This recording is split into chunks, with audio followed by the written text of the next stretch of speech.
So hi guys, Kannada సినీ పరిశ్రమలో legendary family Raj Kumar కుటుంబం నుంచి మరో వారసుడు వచ్చేశాడు.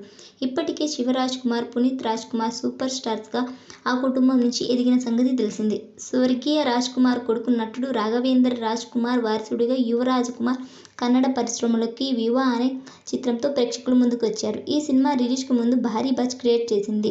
ఈ సినిమా బడ్జెట్ ఎంత, సినిమా రిలీజ్ తర్వాత వసూలు చేసిన కలెక్షన్ల వివరాలు తెలుసుకోబోయే ముందు ఒక చిన్న రిక్వెస్ట్. మన ఛానల్లోని వీడియోస్ చూసి నచ్చితే సబ్స్క్రైబ్ చేసి లైక్ కొట్టి షేర్ చేయండి. కన్నడలో విడుదలకు ముందే సంచలనం రేపిన యువ చిత్రం టైలర్ సినిమాపై ఊహించని క్రేజ్ పెంచింది. Student politics, group war, father sentiment, youthful ఎంటర్టైనర్గా ఈ సినిమా రూపొందింది.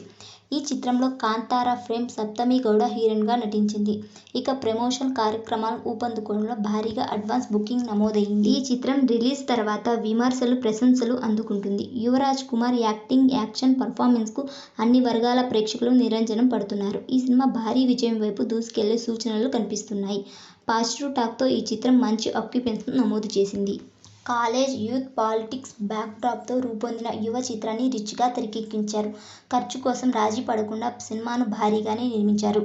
ఆర్టిస్టుల రెమ్యునరేషన్, సాంకేతిక నిపుణుల పారితోషికం, ప్రమోషన్ల ఖర్చులతో కలిపి ఈ సినిమాను 40 కోట్ల రూపాయలతో నిర్మించారు.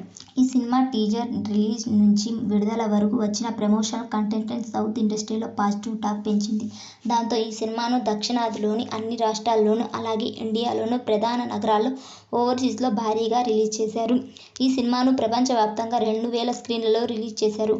బెంగళూరు, బెల్గాం, మైసూరు, శివమొగ్గ, తుళ్కూరు, రాయచూర్ తదితర ప్రాంతాల్లో 70% పైగా ఆక్యుపెన్స్ నమోదైంది. యువ శివరాజ్ కుమార్ సినిమా తొలి రోజు కలెక్షన్ల వివరాల్లోకి వెళ్తే కర్ణాటకలో ఈ చిత్రం భారీ ఓపెనింగ్స్తో బాక్సాఫీస్ జర్నీని మొదలుపెట్టింది.